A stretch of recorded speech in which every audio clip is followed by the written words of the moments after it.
Now, it's not every day that a Martin Scorsese movie comes out. So whenever a Killers of the Flower Moon comes out, I'm a happy guy. We're talking about the time frame, let's say like 1910s, 1920s.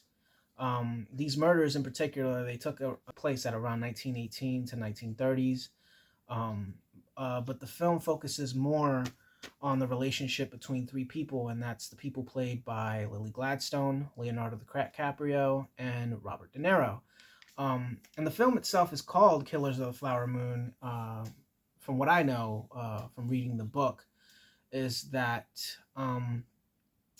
these really beautiful flowers grow in this in Oklahoma, and at the point of May, there's these branches that grow out, and then they kind of bury all the beautiful flowers within the ground, and they say that that's why they call the month of May the month of the flower killing moon. And I personally think that the title is referring to the settlers who killed a lot of those indigenous people at that time for their land, for their money, and yeah, that's kind of the point of the film. A lot of people like, not a lot of people, but I've heard some criticisms that this movie doesn't really focus on the Native Americans or the Osage people as much as one would want, and I can understand that honestly. That you would want to see more of them, because in the beginning of the film it does really seem like you're gonna really spend time with them, but you don't. You spend time with more of the criminals that are killing these people, and it's very hard to watch sometimes because of the coldness of it, and that's not to say that it takes away from the enjoyment of the film. It's just it's a biographical film, and it's trying to give you that perception of how things were at the time, and it feels pretty accurate, and it actually feels pretty respectful to each side. Like the Osage people are seen as human beings, not these like helpless victims. They're just people like living day by day, and they're living in the society where they live underneath a whole heap of oil, and they're pretty much the richest people in the world per capita. Like they have the most cars in that community, they have the most of nicest everything, and they're also very helpful to the community as well, because they give money back to the community, and they're not like being greedy or anything. I'm talking about the Osage people.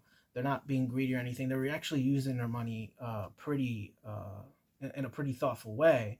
I think that from what this movie says is there was a flaw within the ideology of the Osage people, and is that they thought that they could probably fit in with the white man because they're so wealthy and because they're contributing to society. But as you see, the subject of this film, um, it doesn't go that way. You have a bunch of settlers that just come in and start killing people one by one, like whether they're poisoning them or blowing them up. Um, it's pretty graphic, man. It's pretty fucked up. And I felt it, man. I felt a lot of the horrific things that were being shown in this film. It was not a really good feeling, but I don't think that Scorsese's intention in making this film was to make you feel good. It was to actually inform you and show you these very hard images, and to kind of have a little better understanding on the absolute brutality that these people were facing at the time, and still in some way face today. Um, this is one of the best movies of the year. Personally, like uh in comparison to Beau is Afraid, which Scorsese said that it was a big influence to him. I don't like Killers of the Flower Moon as much as Beau is Afraid. But it's hard to say why. I think the reason why I like Beau is Afraid better than Killers of the Flower Moon is that it felt a lot more innovative, in a sense of like this was a filmmaker like Ari Aster. He puts you into a situation, and whether you don't want to be in it or not, he doesn't give a shit. He'll still do it, and he'll give you something that you haven't seen before. Well, I enjoyed it a lot. I thought it was really good. The script was amazing. The performances were pretty much the strongest suit of this film, along with the sets and the makeup. The music was really good as well.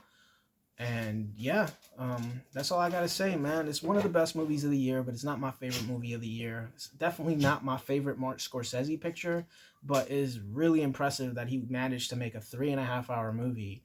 And like when I was in that theater, I wasn't feeling that at all. Like I was just really into it. And that's kind of why I kind of say it's as good as it is, because yes, like what he did with that time was very needed. And if you're gonna give 3.5 hour mark to any director, I think Martin Scorsese is a justification to give it to.